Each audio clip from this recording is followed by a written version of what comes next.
Thank you for the introduction.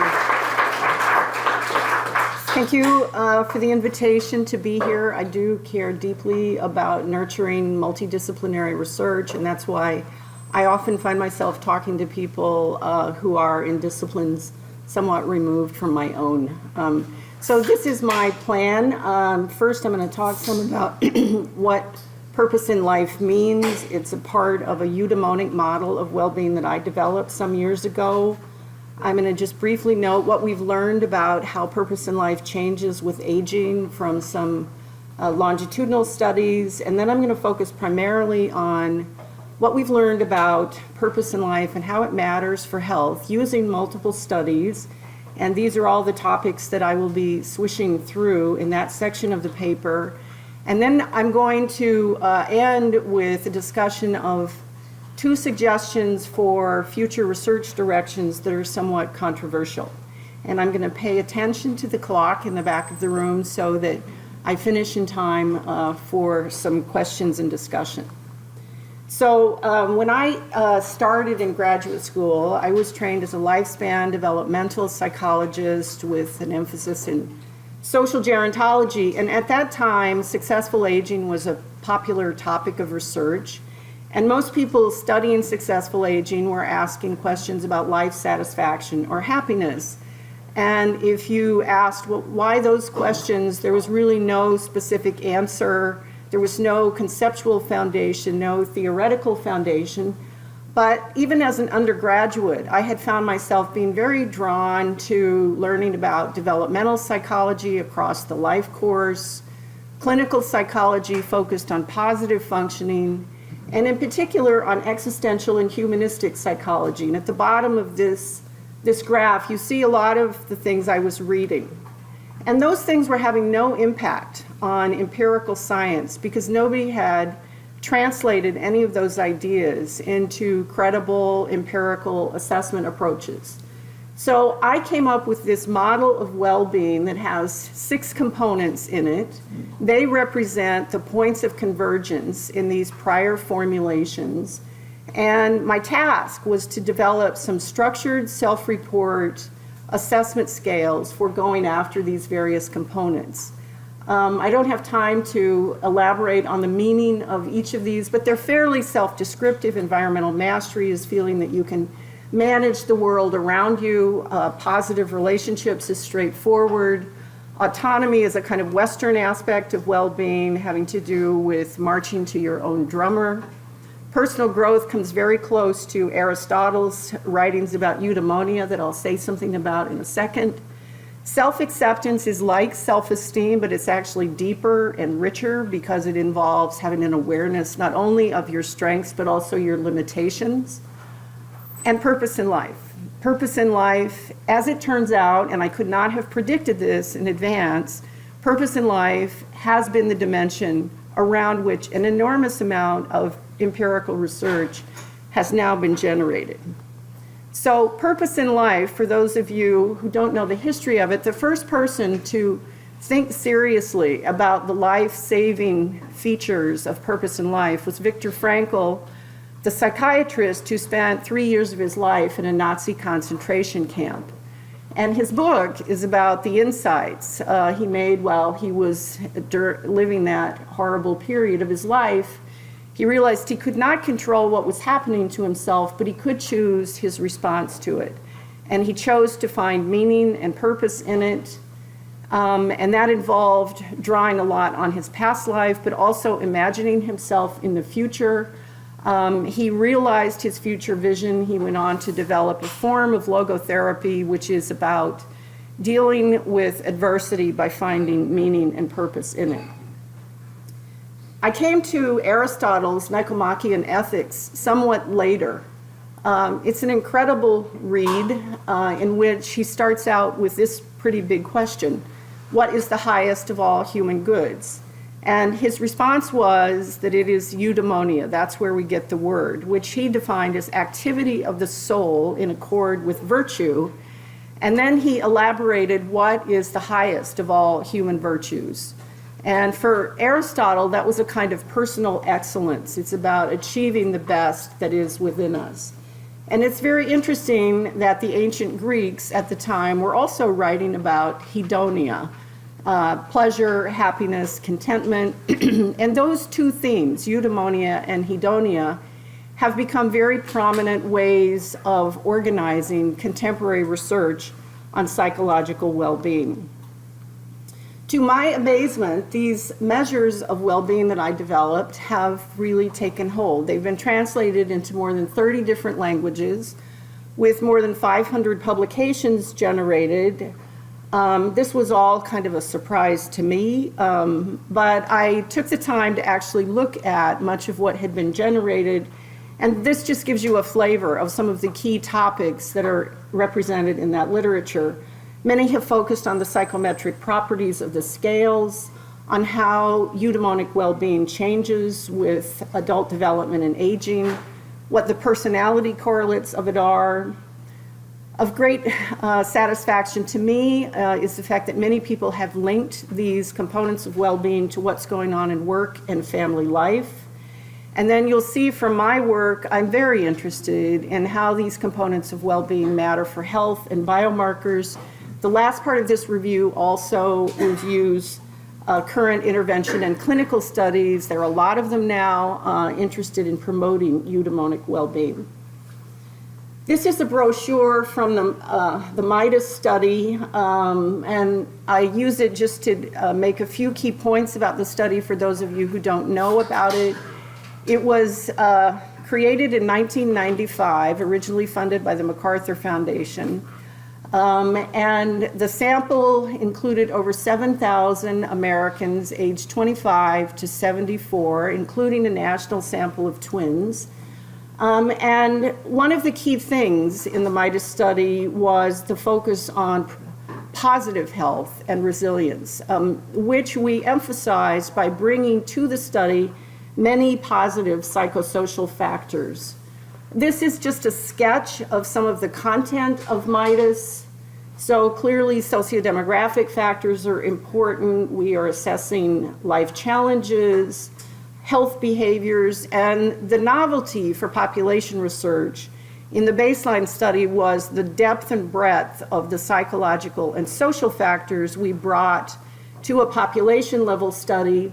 At the baseline study, we had no neurobiology in the investigation. That was brought in later. We collect biomarkers and neural measures on subsamples of Midas respondents, and that was started at the second wave of Midas.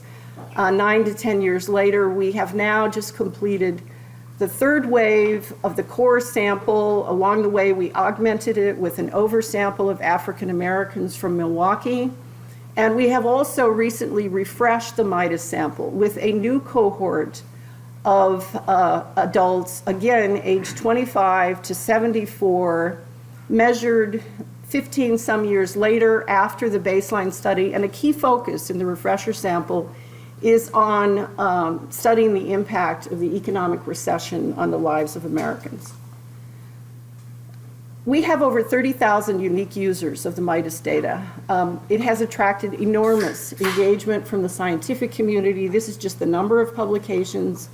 If you go to our website and click on the tab for researchers, you get a drop-down box that gives you another tab called Publications, and that will bring up this table without the numbers. But you can click on any one of these topics and you will actually find the PDFs in each of these areas of scientific productivity. So we've worked hard to make this Midas website really information rich, including information about how to access the data. But you can see that we've had over 170 publications on well-being. It's not just about mind measures. We also have really good hedonic measures, positive and negative emotions. Social inequalities is a big theme in the research. Aging is a big theme in the research, and even early life and childhood assessments. So I'm going to talk about eudaimonia and aging, where we see evidence of some vulnerabilities, particularly as it relates to two aspects of well-being: purpose in life, and these are sample items for how we measure it, and personal growth. And in the baseline Midas study, This is just a cross-sectional comparison by age on the 6 components, not adjusting for anything. But you can see these downward profiles on purpose and growth for women, and you see the same downward profiles for men.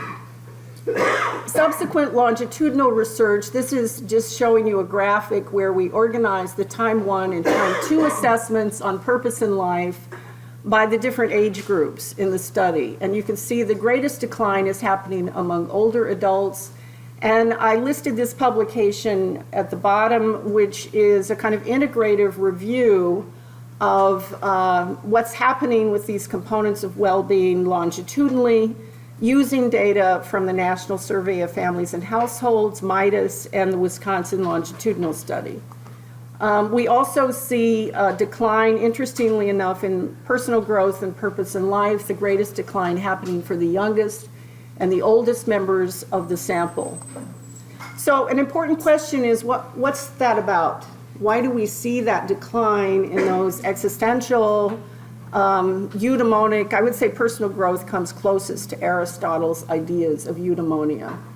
And I don't have any empirical evidence to back up this claim, but I think it's very interesting to link these observed declines in purpose and growth to what Matilda Riley wrote about as the structural lag problem, which is to say the social institutions lag behind the added years of life that many older adults now experience.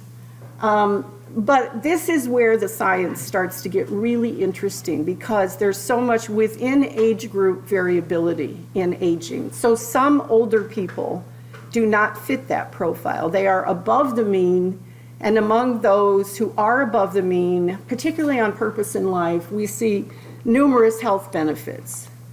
So this is where I'm going to switch through a lot of evidence. I'm going to go through this quickly. I'm giving you the punchlines from a lot of different studies. I'm happy to share my slides with anybody who's interested. Many of these studies you can find on the MIDAS website. So what have we learned about purpose in life and mortality? The first evidence came from the Rush Memory and Aging Project, which at the time was a 6-year community-based longitudinal epidemiological study run out of Rush University, headed by David Bennett. And they were the first people to use my scale of purpose in life to show that purpose in life, after adjusting for a lot of important covariates, predicts longer lives over a 6-year period.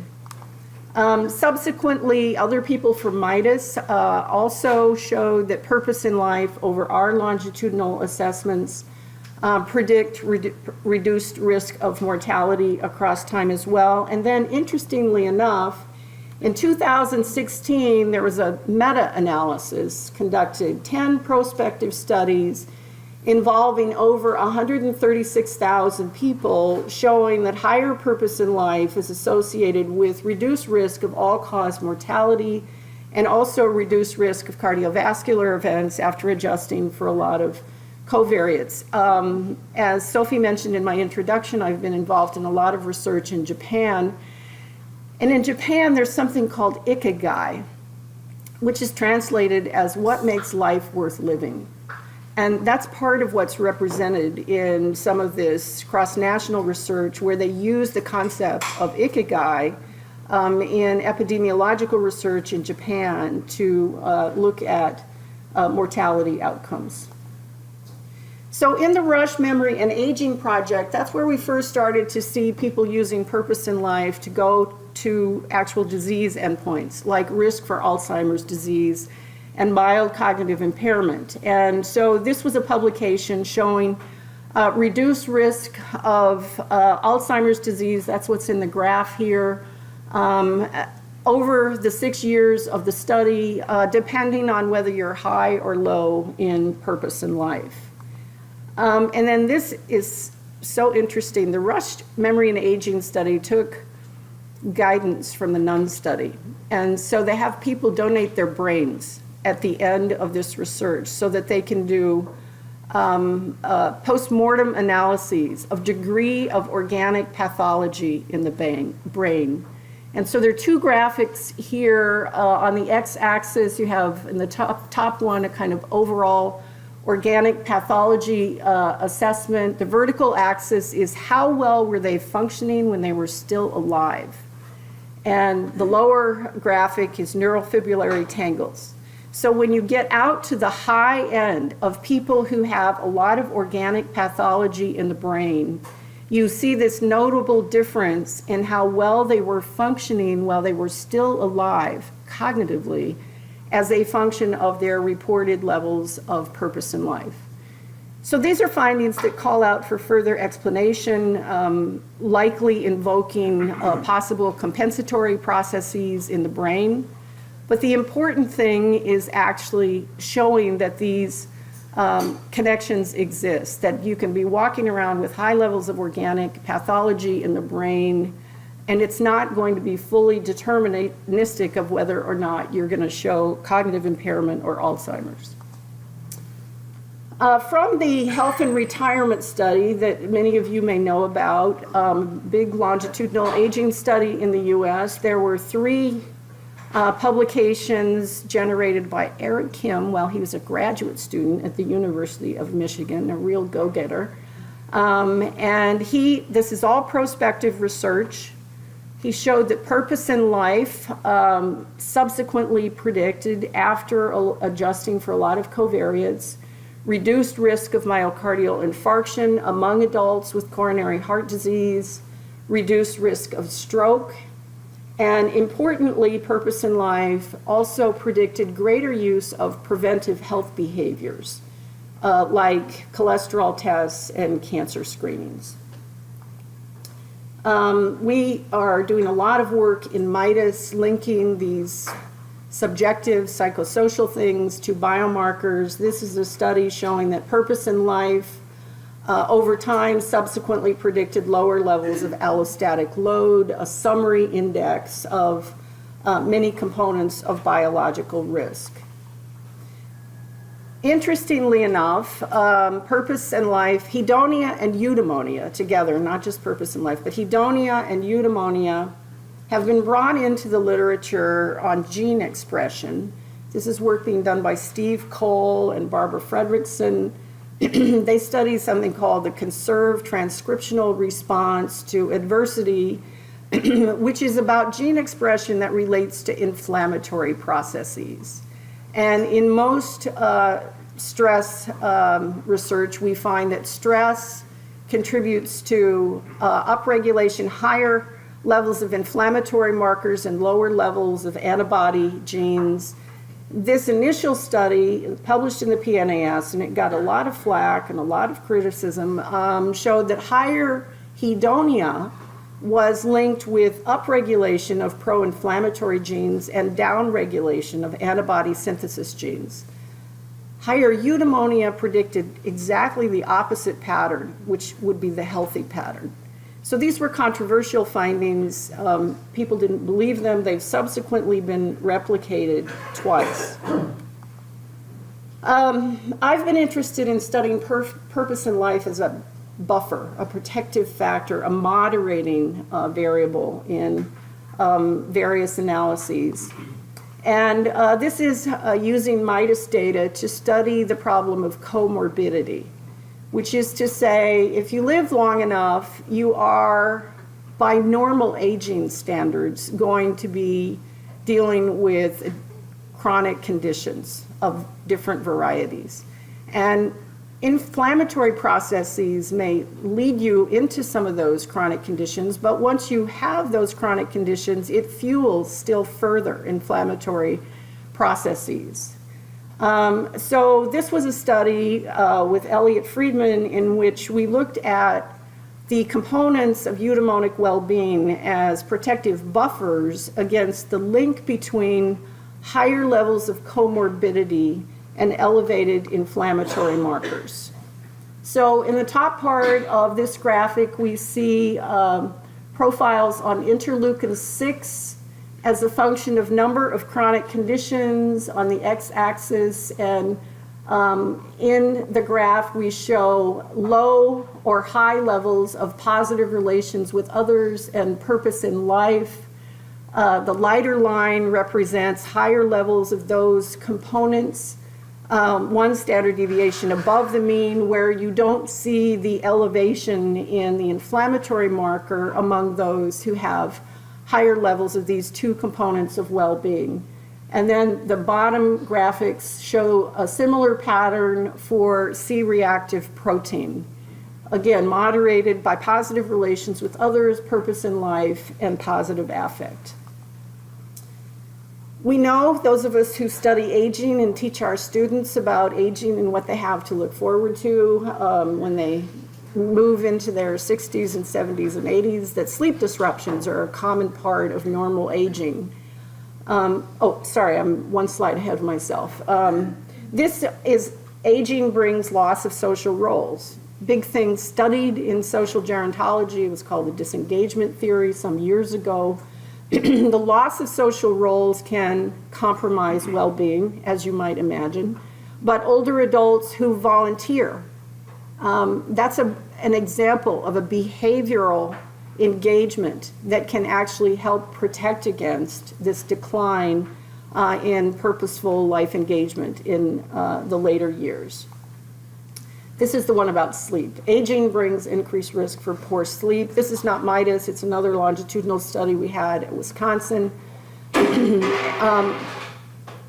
But older women with higher levels of eudaimonic well-being have reduced risk of disrupted sleep. And I've always felt like this is just so sensible to interpret. If you're really engaged in life during the day, you're not napping, you're really behaviorally engaged, it makes sense that you would probably sleep better at night.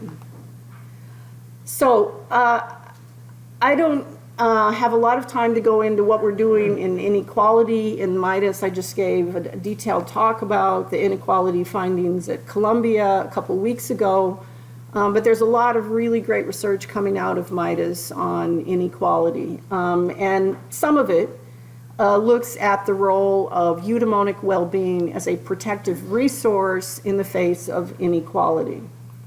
So this was a publication from a previous graduate student that I worked with, Jen Morozink, who is now Jen Boylan. We were looking at whether eudaimonic well-being is protective against elevated inflammatory profiles among the less educated. That had been studied previously. And our first findings just replicated what was in the previous literature. So the bar graph here shows different levels of educational attainment, where black is high school or less. On the vertical axis is interleukin-6.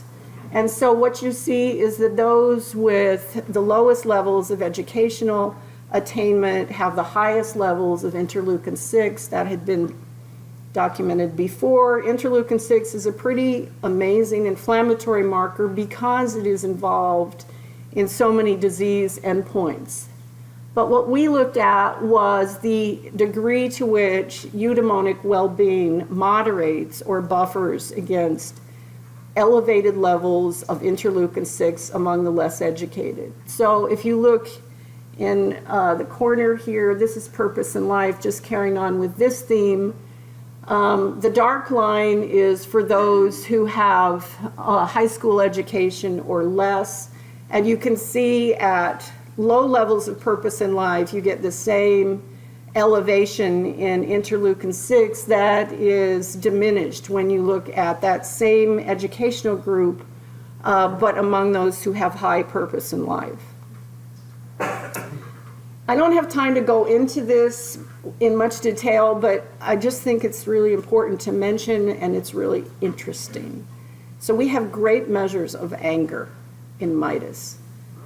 Anger is, there is a new book called The Age of Anger. Some of you may have seen it. It's in the political discourse. There's a lot of anger in American society related to inequality. So a first publication by Jen Boylan and myself first showed that anger, in the same way that well-being buffers against elevated inflammation among the less educated, we found that among whites, high levels of anger, especially anger expression, amplifies the risk for elevated inflammatory markers among those who are less educated. And then this subsequent publication was where we looked at these same kinds of questions among African Americans in the study, using our oversample of African Americans from Milwaukee, along with the African Americans we have in the national sample. And so what we found was that for blacks, higher anger predicted elevated inflammatory markers among the better educated, not the less educated. And there is a growing literature on the question I highlighted here. Are the gains in educational attainment for blacks not translating to the same health benefits that we see for whites? A really important question, I think, for future research. So what have we learned about eudaimonia and the brain? This has been possible by the fact that we have neuroscience assessments on a subsample of respondents in MIDAS. This first study, this comes out of Richie Davidson's lab at the University of Wisconsin. He studies what he calls affective neuroscience. It's about emotion regulation as it happens in the brain. This is not based on MIDAS data, but it's a neuroimaging study that had really interesting findings. So people are in the imaging magnet and they're showing them negative imagery, negative stimuli. These are standardized. They're used in a lot of neuroimaging studies. And the first finding that those who are faster to evaluate the negative information, and this is happening in milliseconds, showed greater activation of the amygdala. And I think that was not a surprise for people who study emotion regulation in the brain. But what was really interesting is that that finding was contoured by levels of psychological eudaimonic well-being.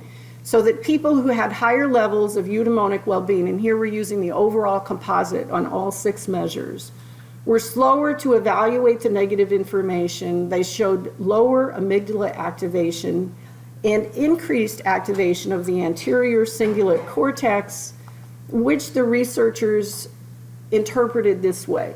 The findings suggest that people high in PWB effectively recruit the ventral anterior cingulate cortex when confronted with aversive stimuli, manifest reduced activity in subcortical regions, and appraise such information as less salient, as reflected in slower evaluative speed.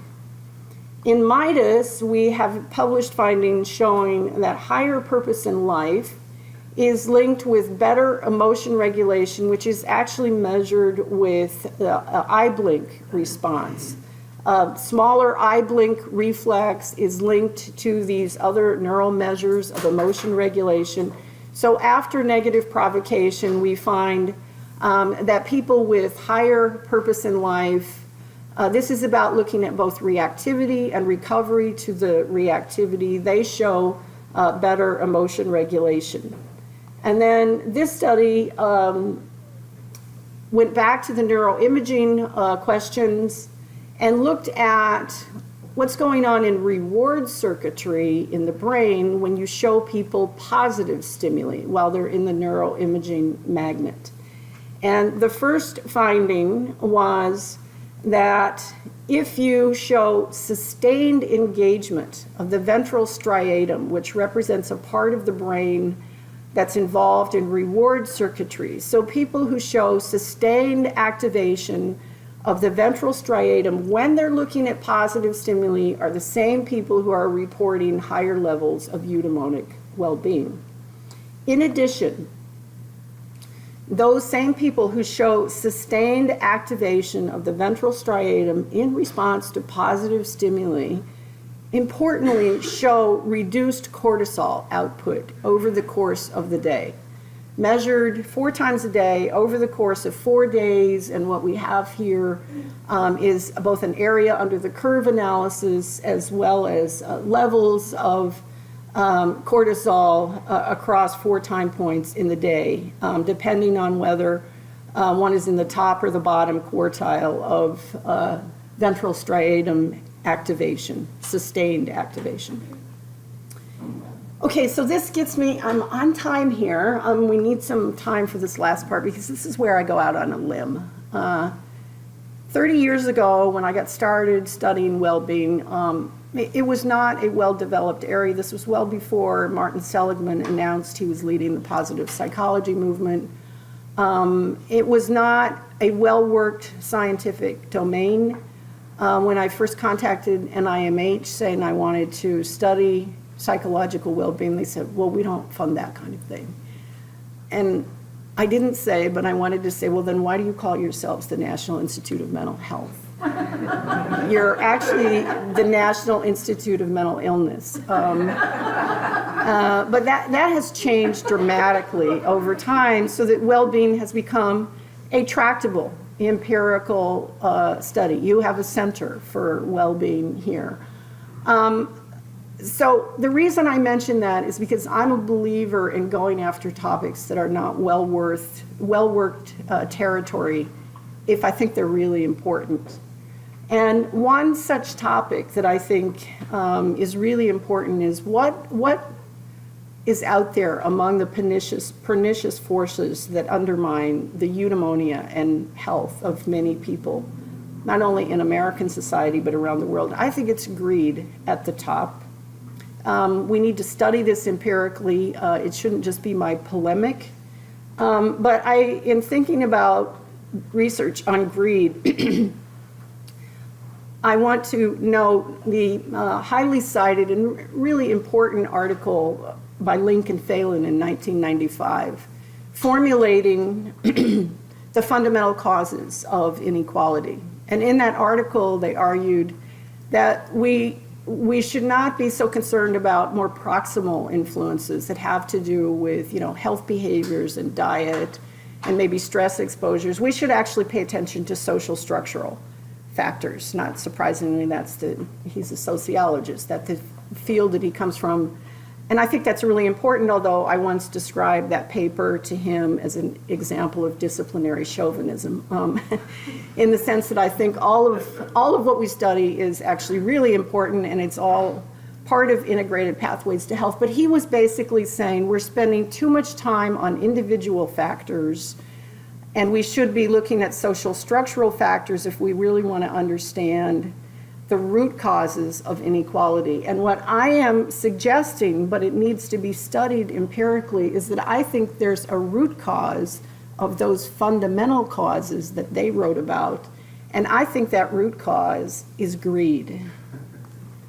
Greed is as timeless as well-being. Greed, there's actually somebody here at Princeton in the philosophy department who wrote a book I've been trying to track down for weeks that looked at the writings of the ancient Greeks on the topic of greed. They were very concerned about it. They saw it as undermining social life, contributing to civic strife. But Dante, let's look at Dante. What's in the 9 circles of hell in Dante's Inferno? There's a lot of things there. But gluttony and greed are among them, along with fraud and dishonesty, and those kind of seem to blend together, don't they? And even Adam Smith, who we think of as, the ultimate proponent of self-interest and capitalism, he was concerned about greed, and he saw greed as fundamentally different than the kind of self-interest he was trying to promote. So a publication from Wright quoted from Smith about the vain and insatiable lot who don't know the limits of their own appetites. The growing emphasis on inequality around the world is a part of this, I think, formulation. But the observation I want to make here is that I think research on inequality has been preoccupied with the disadvantaged. And I think there are individual level factors we need to be studying about the behaviors and actions of those at the top.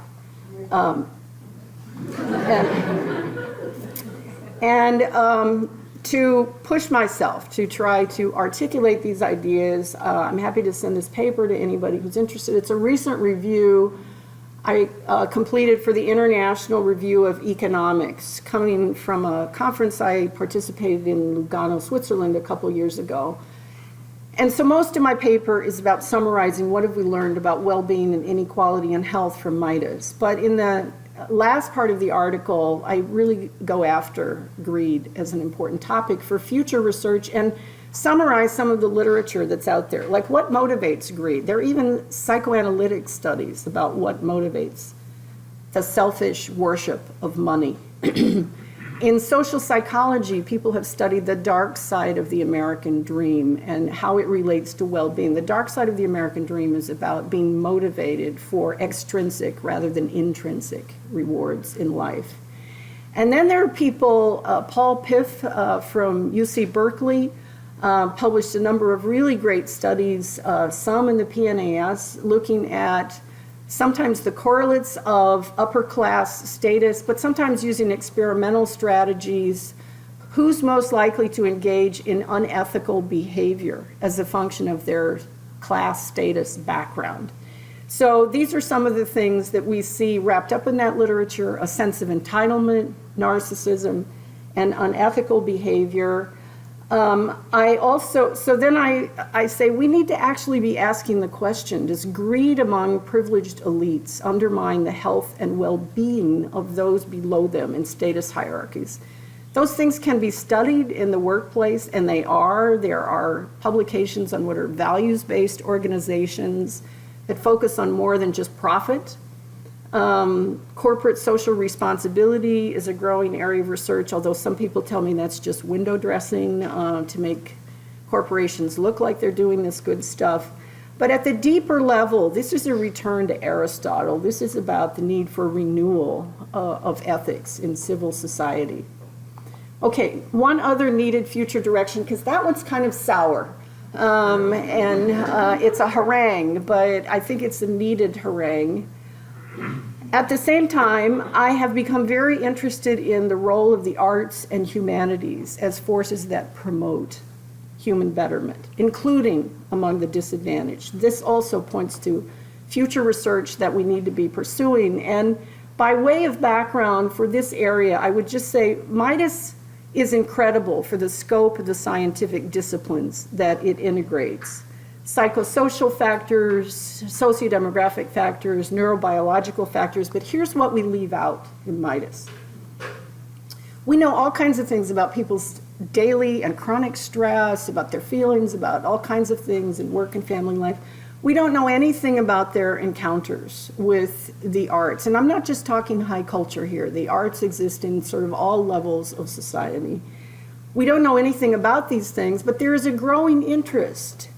And I cite here a pretty impressive report by the Royal Society for Public Health in the UK in 2013 on art, health, and well-being, which is taking off as a new field of inquiry.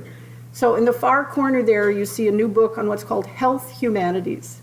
This is actually about teaching the humanities in medical fields, including the training of future physicians on the grounds that maybe if you've read Dickens or The Grapes of Wrath, maybe you'll have a little more compassion for disadvantaged people in life. Helen Small's book is a really great treatise on the value of the humanities. We are in a crisis, I think, of not appreciating the role of the humanities in contemporary life. And some of these others I would just say a little bit more about. So a year ago this month, I organized a conference at Wisconsin on the arts, the sciences, and human betterment, reaching for integration, starting with C.P. Snow's essay about the two cultures and the problem that the two cultures can't kind of like talk to each other. And we spent some time talking about this great book by John Dewey, looking at art as experience. How do we experience art? How do we take it in? How do we understand the meaning of artistic products? And the history of museums, which is wrapped up with capitalism and imperialism. And then I also brought in, how many of you have heard of Alain de Botton? So he's not an academic. He's just an out there guy who's running the School for Life in London. I think he's actually really well-read, really smart, and very opinionated. And he just throws it out there without worrying about citing anything or anybody. But he's basically talking about the 7 functions of art, and then he has this audacious idea that the Tate Museum in London should be reorganized. So you don't organize art by era in which it came from, or country, or whatever. You organize it by how it's promoting self-knowledge or love or fear or compassion or suffering. And he also, this guy is nuts, but I find him so much fun to read. So this is about why you should read Proust, because Proust is going to basically help you learn how to suffer successfully, among other things. And then on a more serious side, I would just highlight Mark Edmondson teaches literature at the University of Virginia. And he has a lot of great books, one of which is Why Read? And why should he be standing in front of college undergraduates teaching them great books? Because he believes that they need the knowledge in these great books to know how to get through life. So a quote from William Carlos Williams: "Men die miserably every day for lack of what is found in despised poems." And I would just highlight what he had to say about Wordsworth's writing of the lines composed a few miles above Tintern Abbey.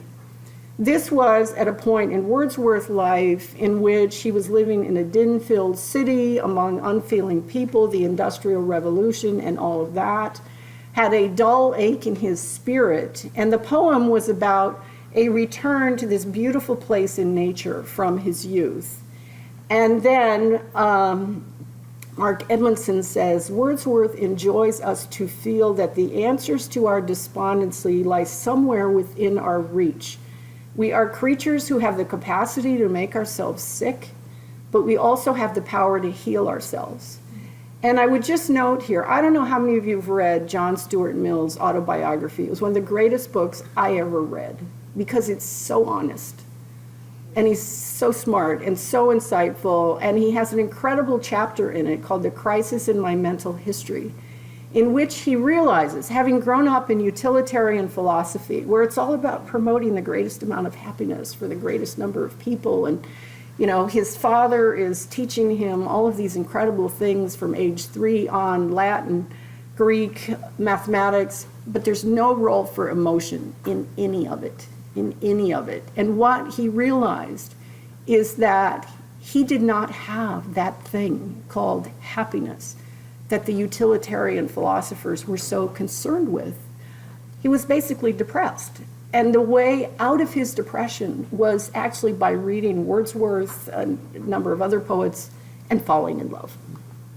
Okay, so I include this recent edited book by Don Harward called Well-Being in Higher Education. This is about if the arts and humanities matter for eudaimonic well-being, how do we get into them?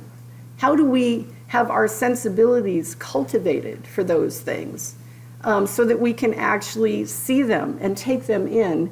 And the American Association of Colleges and Universities have launched a new initiative in which they are arguing that the fundamental purpose of higher education is to promote well-being over the life course. And it's not just happiness well-being, it's purposeful life engagement, it's civic responsibility. And the argument is those things may come out of a liberal education. And my chapter in that book was a reflection on how those of us who study health and well-being in population level studies and smaller sample studies, we're almost always assessing educational status and using it either as a predictor variable or a covariate, but it's always in there.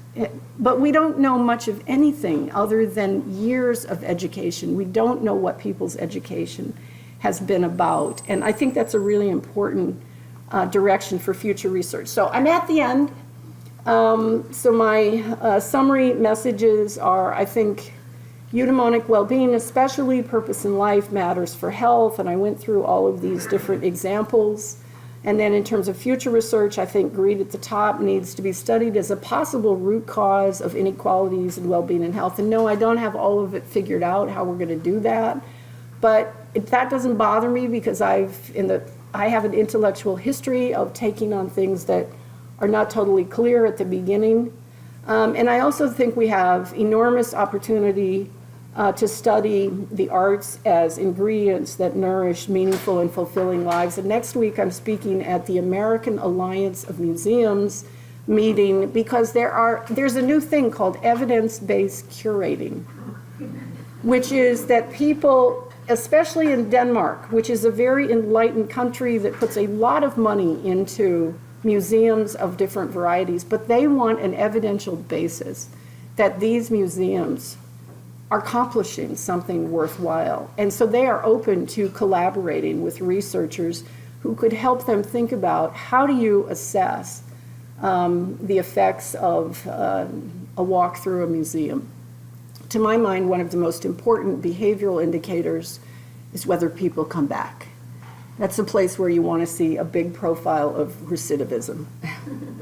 Okay, so that's it. I'm happy to take questions.